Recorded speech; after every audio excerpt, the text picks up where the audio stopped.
Aliens Explored is a podcast exploring famous and obscure cases of UFO sightings, alien abductions and other strange events from both a believing and a sceptical perspective whilst keeping an open mind. I'm Stu Jackson, a professional actor and amateur ufologist with a particular interest in the crop circle phenomenon. I'll be debating that otherworldly visitations are real. The truth is out there.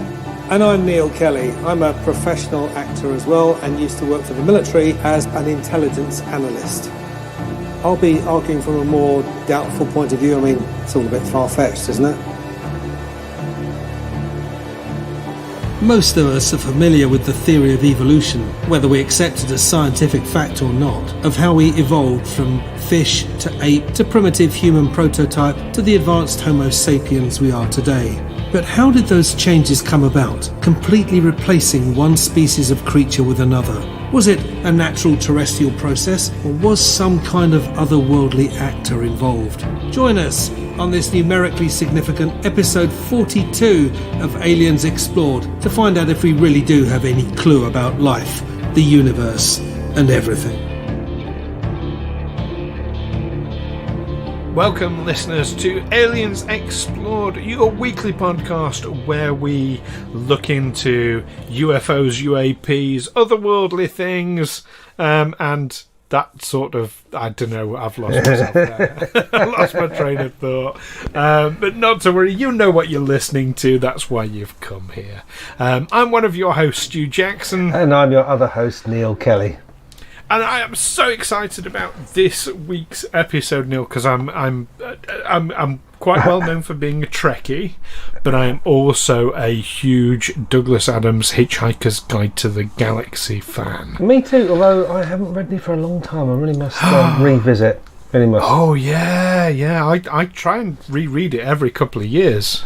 Well, I saw something on social media. It was just a comment by an ancient philosopher saying that you should read the same books again at different stages of your life because the book doesn't change but your perspective does, so you get a different experience if you read a book 20 years later. So that's very, very true. And you always see new things as well. You do, yeah. And that's what I find that didn't really mean anything to you when you were young suddenly take on a whole new significance when you're older. Yeah, there are certain books I keep coming back to time and time again, Hitchhikers being one of them. Weave World by Clive Barker is my holiday book. Whenever I go on holiday, sat on a beach, that's what I read. Okay. Which is very strange. And of course the collected works of Terry Pratchett. Big fan. But it is, so for episode 40, I gotta say, I mean, this is quite like almost a milestone. We're 10 episodes away from 52. Well, we did release the first 3 episodes together, so I suppose episode 55 would be our year one. But we're not far away. My goodness, this is getting there. We ought to do something special for our 1 year anniversary. We'll have a think about that. We should, yes. Yeah. But we're talking today. It's one of the things that Douglas Adams. He didn't theorise. No, he put it in one of the Hitchhiker's books, where in Earth's ancient past, the Golga Frincham race crash-landed on Earth and basically became the dominant sentient species. So we're theorising today, or we're looking into the theory that actually humanity is not from this planet originally. We are actually from another planet that has been seeded here or transferred here, or whatever you want to put it, which is actually, it's a recognised theory. It's a recognised, potential origin of mankind. Right. Okay. There was more to this when I started looking into it than I realised. Because I mean, the standard theory of evolution, which shows, the mankind evolving from a fish to crawling out onto the land to becoming some kind of ape to becoming Homo erectus or a Neanderthal, and then eventually becoming Homo sapien. But it's a strange evolution. I mean, I know other creatures have evolved that way, But I mean, Homo erectus was around or Neanderthals were around for 1 million years. They were a very successful creature. They lived among the environment, occasionally offering themselves as a food source. But humans are the only creatures that have changed position in the food chain. We've gone from somewhere down around the middle where we hunt prey, but also we are prey to wild animals, to getting to the top of the food chain. Apex predator. Although sometimes when I go swimming in the sea on holidays, I realise, and your foot brushes something, or Yes. or you think you see something in that last wave, and you think, yeah, I'm not top of the food chain here. No, we're out of our environment. Yeah, In that situation. and I can't see anything below my shoulders. But yes, I mean you're right on the ball there, and we do have this obviously the famous image, the evolution of man.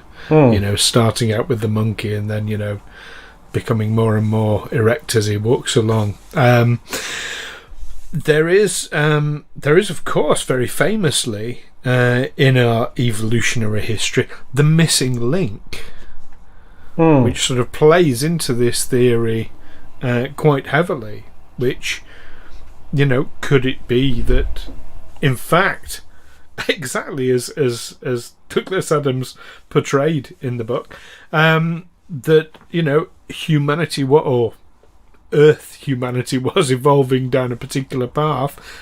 We came in and just stopped that, wiped them out, and took over the planet. Now, there is evidence that Homo sapiens and Homo erectus, Neanderthals, lived side by side for quite a long period of time. Yes. So whether it was one evolving into the other or whatever, but certainly this leap was made, this evolutionary leap, and it was there were still Neanderthals around for quite a long. Apparently, Homo sapiens used to hunt them down. Yeah. But what seems surprising to me is that it happened universally. That Homo erectus, what are they? Neanderthals have been completely wiped out. Even when they found a lost tribe living in the Amazon or Papua New Guinea, they are Homo sapiens. They're not. They found traces of ancient creatures. Was there a missing link they found somewhere in Indonesia or? I don't know. Who was a very small man. Right, like a pygmy. Yeah, but not fully Homo sapien. It was some kind of missing link, but okay. I don't have the information to hand. So yeah, there was this. Yeah, I suppose this rapid change. We became something else. Now I can't accept that an alien civilization here landed and just colonised the planet, because for hundreds of years, thousands of years, they had primitive technology. If they arrived from outer space, how come it took them hundreds of years to find that they could fly by harnessing hot air in a balloon? We went for hundreds of thousands of years after becoming Homo sapiens without the ability to get off the ground. Well, I have heard a theory about that, and now this is a theory. It's not one I've come across in my recent research. This is one I heard decades ago, and it struck me as a little bit fanciful, but it's always stuck in my head a little bit. Where the asteroid belt between Mars and Jupiter. This theory goes that was once a planet. That was our home planet. But some disaster was going to happen to destroy the planet. And an alien civilization interceded and transplanted us from there to here. Because the conditions were suitable for us to come and live here. I've heard similar theories that we were transplanted from Mars to here, that we were the original sort of civilization on Mars, however many million years ago, and we've been seeded here and transplanted here by an external alien race. Now that sounds really fanciful, but it does play into exactly what you're saying why would we not have technology? Well, if we didn't bring any technology with us, or if our development was not at that stage, if we were still in the early stages of technological development, if we'd barely created the wheel or whatever, that would explain why we didn't have technology here. So you're talking about a third party. So you had Neanderthals living on planet Earth. You had more evolved beings, sentient beings living on another planet which was facing destruction. So a third party came from somewhere else with the technology to transport from one planet to another, and seeded us here. Yes. Okay. Now I'm going to play this into sort of modern ufology a little bit, and that would actually explain why you've got these alien visitors, extraterrestrial visitors coming, examining people, doing tests on them, that you hear about in alien abductions, because maybe this is the race that brought us here and they're just monitoring us as we go along. Okay, possibly. But I'm also thinking, how come it happened so universally? How come that one race that was evolved from some kind of, was basically a slightly more evolved ape, became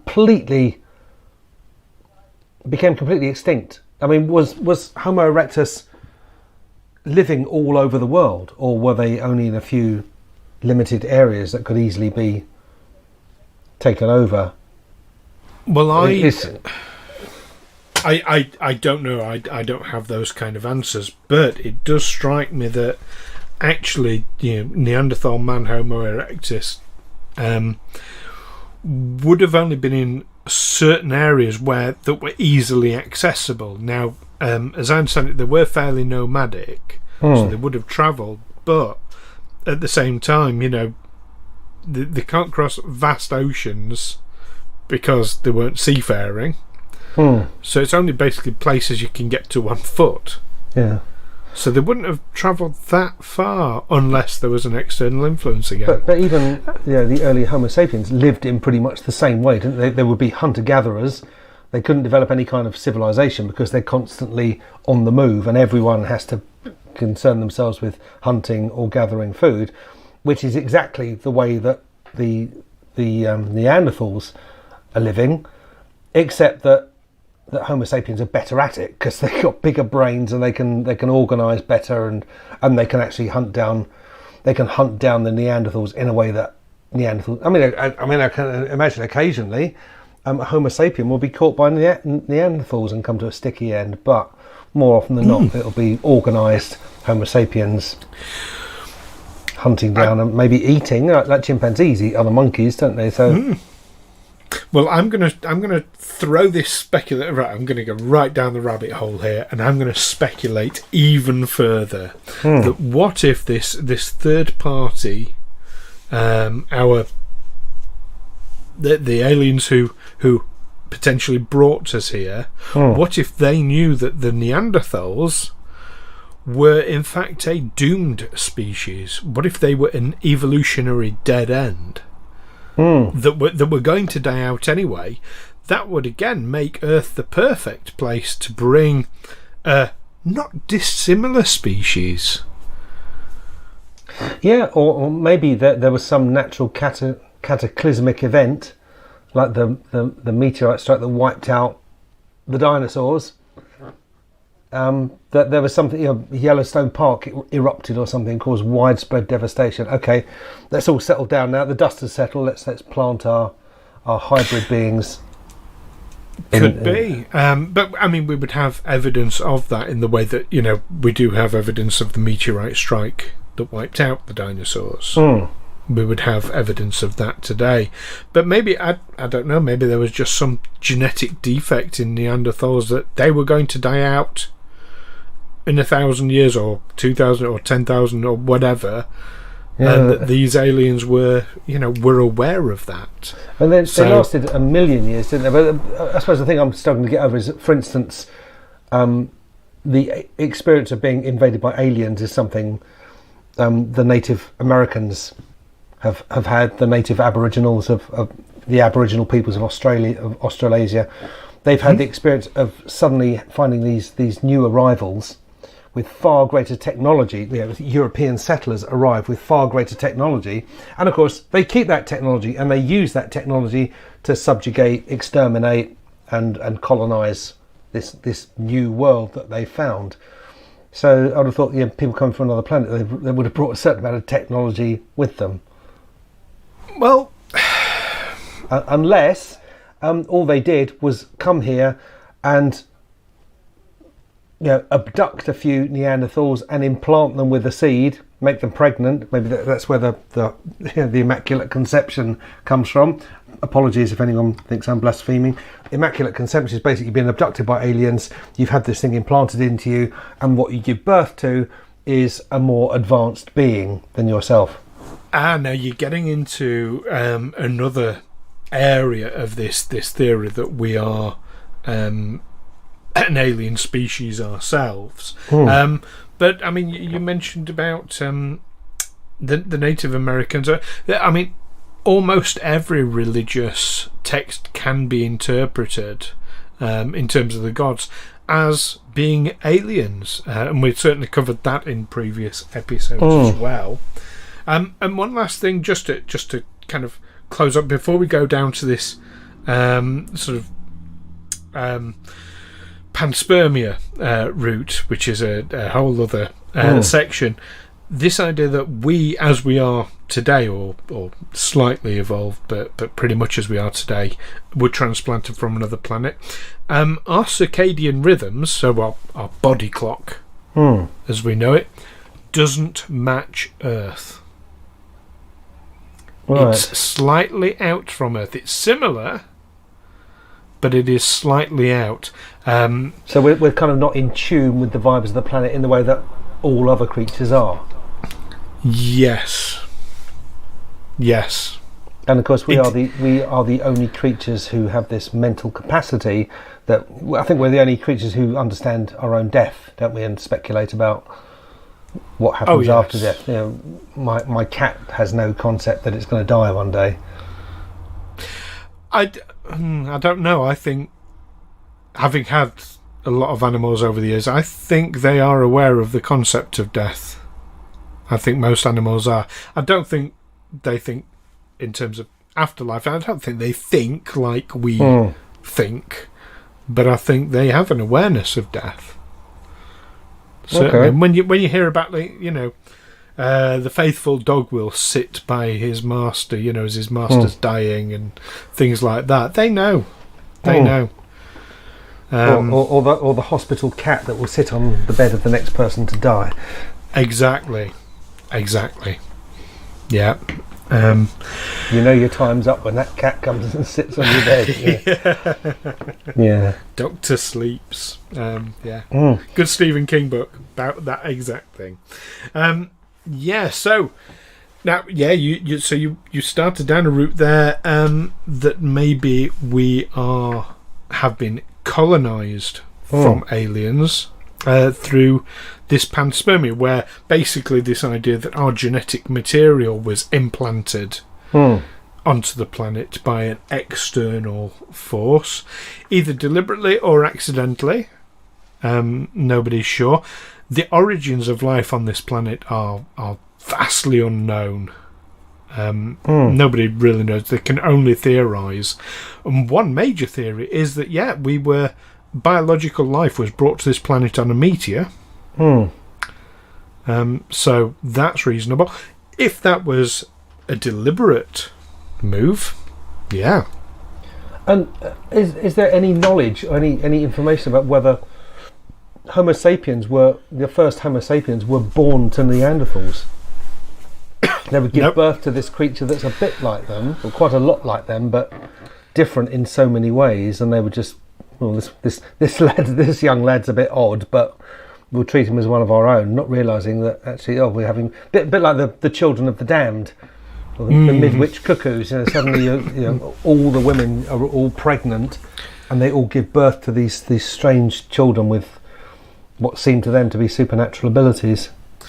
Well, No, because obviously there's no records from that time. No, so we don't even know. No accurate records. I mean, all the stages of human evolution, right from being a fish, we don't know if a fish gave birth to something that could move out onto a fish, I suppose, give birth to a fish that actually had lungs that could survive for a short time out of the sea, and then that would in turn give birth eventually to something that could survive longer or permanently out of the sea and move on the land, and eventually become some kind of ape. Yeah. Well, I mean, there are you can see over time through fossil records and obviously skeletons that have survived. You can see the development, the evolution. That's where the whole missing link thing is so stark. Is suddenly there's this gap that they can see how maybe one could get to another, but there's a sudden gap where we don't know what's going on in between.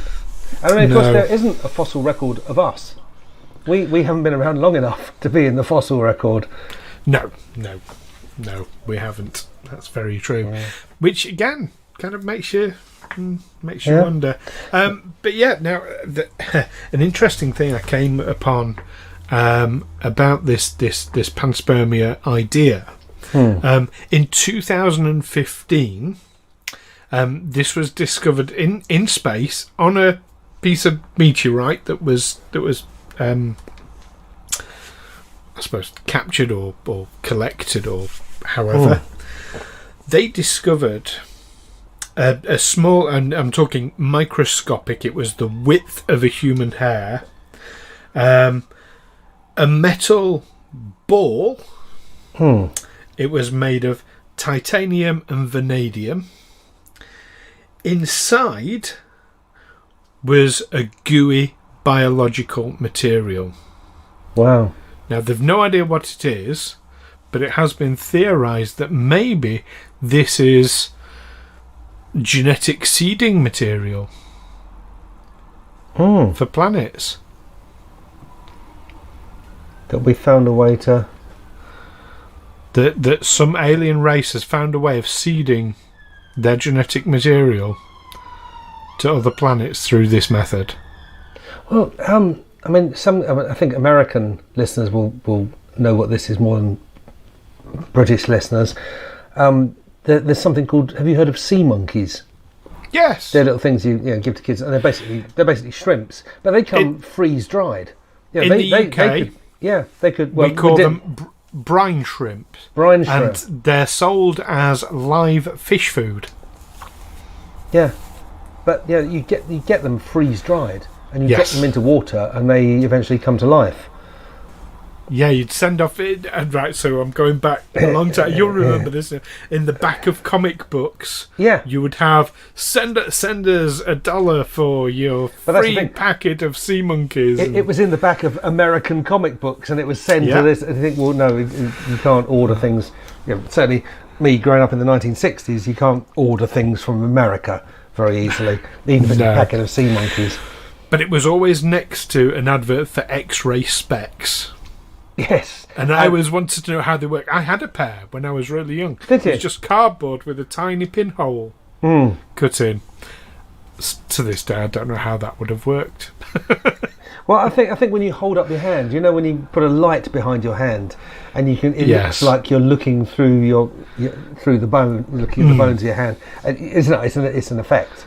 Yes. But, yeah, you can get that effect. Did I ever tell you about the time I was with my boss, and we had this book. I'd ordered this book for my brother, and it was about Harold Lloyd, the silent film star, big star. But when talkies came in, he kind of dropped out of that, and he took up photography, and he photographed pretty much all the famous women of the sort of 1940s, 1950s. I think even to the 60s. So there's all these pictures of people like Jane Russell, Marilyn Monroe, and he took 3D photos. Well, my boss and I, we went next door to our offices. We went into the British Legion, where we were allowed to have lunch, and we were sat there having our lunch and looking at this book with the Harold Lloyd X-ray specs. Oh, not the X-ray, the 3D specs. 3D glasses. 3D glasses, but they were sort of shaped like Harold Lloyd glasses. And my boss was just looking at the book, and suddenly this woman, this catering woman, came storming over, furious, and accused us of trying to see through her clothes with X-ray specs. It's the most bizarre thing I've ever been accused of. But X-ray specs aren't a thing. It's just but she believed that it was a thing, and that's what we were doing. We were eyeing her up. Oh, crikey! I mean, I'm going to guess she knew you, obviously. Well, she didn't know us very well. Well, yeah, I suppose she knew us well enough to know that kind of antic was well within our teasing. Grasp. But going back to your brine shrimp, the freeze-dried thing, yes, and it has been shown that they've subjected DNA material to extremely high temperatures and vacuum of space and extremely cold, and yeah, DNA does survive such things, so it's not beyond the realms of possibility. But could it? I mean, wouldn't it have to land in some sort of primordial soup, or have to find a living being to attach itself to once it? That's a very good question, and I absolutely don't know. I don't know. I mean, if you were to, the theory goes that we all developed basically from algae. So if you were to just fire algae, simple single-celled organism, onto a different planet, would it, over millions and millions of years, would it evolve into a life form? But a different one from... Because evolution's shaped by your environment, isn't it? So yeah, and if you had the power to send it back in time as well, so that it doesn't just land on a faraway planet, it lands on a faraway planet millions of years ago, so you can actually see the effect almost immediately that there's... Gosh, yeah. Now there's a fascinating idea. If we could fire our genetic material millions of years into the past on Jupiter, would it be that we're about to meet our interstellar brothers? Or one of the moons of Jupiter. I mean, I know a lot of science fiction writers like Kurt Vonnegut and Philip K. Dick. They seem to like Ganymede a lot as a potentially habitable planet, or it's a moon, rather than a large gas ball like Jupiter itself. Yeah, oh yes. I'm saying Jupiter as one of Jupiter's moons. Yeah. But, also, I mean, been looking at I'm looking on Wikipedia, and there's a picture of these petroglyphs from Val Camonica in Italy. These basically cave etchings, I suppose, which seem to show space. They seem to show astronauts. They show sort of human-shaped figures with a sort of bubble over their heads, like a sort of 1950s astronaut. And one of them seems to be hovering above the ground. Yeah. So, and we have posited the idea that if we did come from an extraterrestrial source, then the extraterrestrials ourselves, maybe we retain some kind of contact with them. Of course, we would regard them as our gods. People that live in the sky, their spacecraft, of their flaming shields or their flaming chariots. That's how we've gone into this before. But also, I was thinking about sending things back in time. Whether extraterrestrials are actually what we're seeing as ourselves in the future.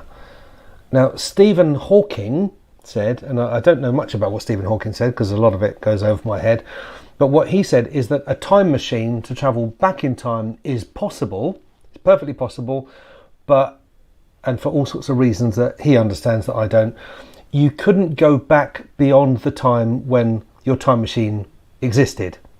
So if I built a time machine today, 10 years from now, I'd be able to use it to come back to today, but I wouldn't be able to go back further into the past.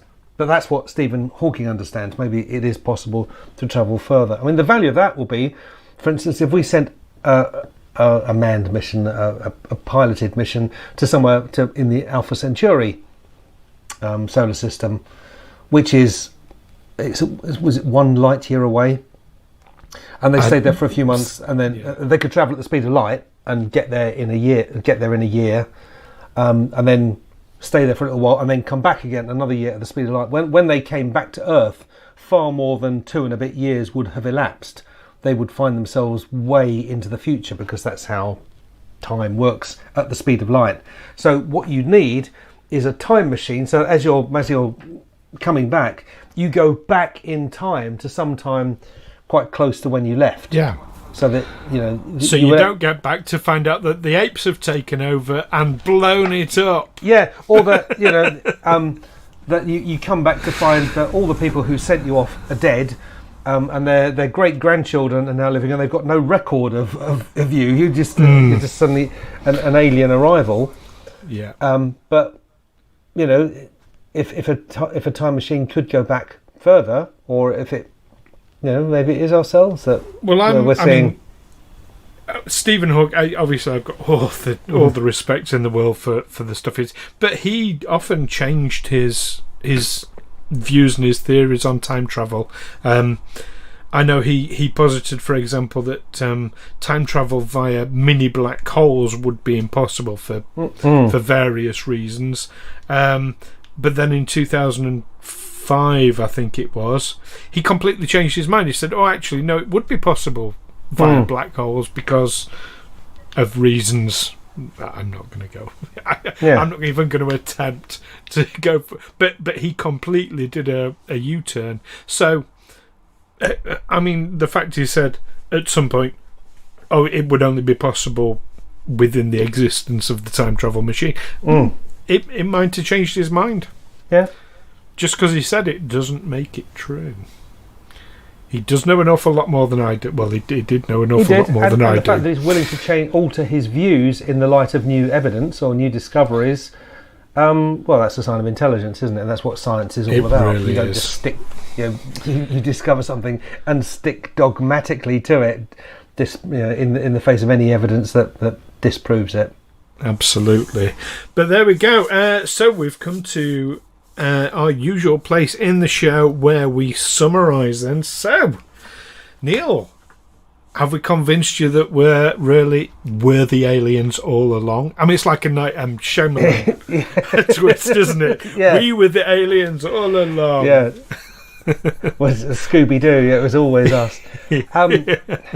Yeah, it's one of those things that's shrouded in mystery. We don't fully understand where we came from. We have some idea that we are evolved from an earlier version of ourselves, but we don't quite know how that transition happened, and whether there was some external force acting on us, that some additional hand from outer space coming through. We'll take these fairly primitive people and who have lived for 1 million years at peace and in harmony with their environment, and we'll turn them into these much more intelligent creatures who will fuck up the whole planet within a few generations. You never know. I mean, certainly I see a lot of credence in this theory.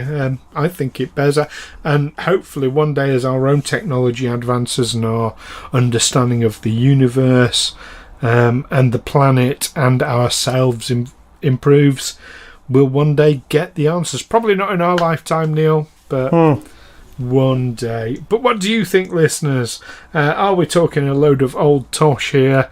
Is the idea that we've come from aliens utterly silly, or do you agree? Do you think that there is some definite possibilities? Do let us know via the usual means, Twitter and Facebook, by searching Aliens Explored, and you can find the links at aliensexplored.com. And don't forget, if you're enjoying the show, leave us a review, because they really, really do help small podcasts like ourselves. We got a really good one next week, Neil. One of our regular listeners, who, for reasons we are going to refer to as Barry,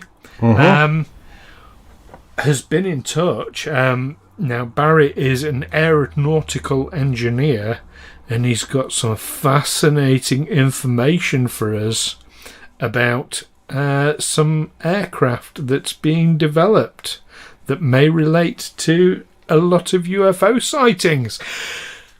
That's something to look forward to, isn't it? Absolutely. Can't wait. So join us next week when we will be talking to Barry on the stream, on the podcast, on the stream, on the podcast. Well, we are kind of live streaming it, so yeah, free flow. Well, we're not live streaming. No, it's like us, but with someone else in the room. We're doing this live as we record it. Yes, recorded live. Yes, without a studio audience. Yes. Fantastic. But yeah, you don't want to miss that one next week, listeners. Bit of a coup, bit of a scoop for us.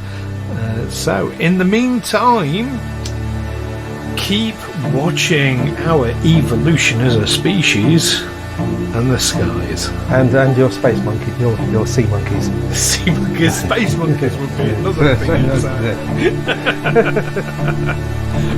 Take care. Bye bye. Catch you next time.